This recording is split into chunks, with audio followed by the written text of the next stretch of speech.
Hello guys, today I am exploring a new video. আজকে থাকছে একটি ভিন্ন ধরনের ভিডিও। আজকে চলে গিয়েছিলাম একটি সুন্দর মেলাতে। ফার্স্টে চোখে পড়লো এই দোকানটিতে বিভিন্ন ধরনের ছোটদের ক্লিপ, হিজাব পিন, ব্যান্ড, লিপস্টিক রয়েছিল। আর এখানে যা ছিল সব ছিল 10 টাকা। এরপর চলে গেছিলাম একটি গলার হারের মতন ছোট দোকান বসেছিল। সেখানে চেন ছিল, চুড়ি ছিল, বিভিন্ন ধরনের গলার সেটগুলো ছিল। এগুলো মাত্র 100 থেকে 150 টাকা। এই দোকানটির জিনিসপত্রগুলো মাত্র 100 থেকে 150 টাকার মধ্যে ছিল। আমার হাতে দেখছেন এই কানের দুলটা ছিল মাত্র 10 টাকা। এরপর চলে গেছিলাম আমরা আরেকটি দোকানে। সেখানে বিভিন্ন মেকআপ আইটেম বিক্রি করতেছিল, আর যেগুলো একদম কম প্রাইসে পাওয়া যাচ্ছিল। এখানে বিভিন্ন ধরনের ক্লিপ, হিজাব পিন রয়েছে।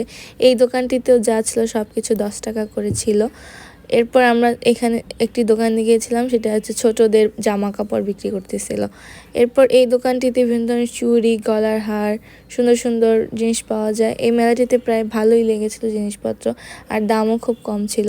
এরপর চলে গিয়েছিলাম একটি ওয়ান পিসের দোকানে। এখানে ওয়ান পিসগুলো খুবই সুন্দর ছিল, আর প্যান্ট সহ ছিল 400 টাকা করে।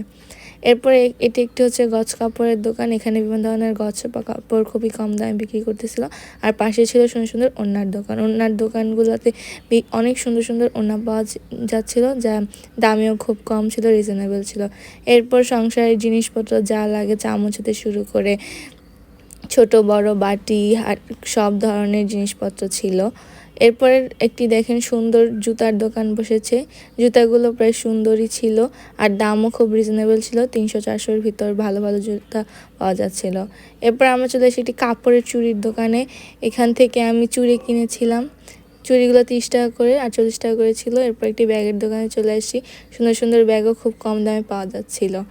এরপর চলে আসলাম একটি সিনারির দোকানে। পাশে দেখলাম দোকানটিতে খুবই সুন্দর সুন্দর আর আরবিতে লেখাও কিছু সিনারি পাওয়া যাচ্ছিল, আর ঘড়িগুলো কিন্তু খুবই সুন্দর ছিল। আমার খুবই ভালো লেগেছে সিনারিগুলো। এরপর পাশেই দেখলাম একটা শো পিসের দোকান বসেছে সুন্দর সুন্দর।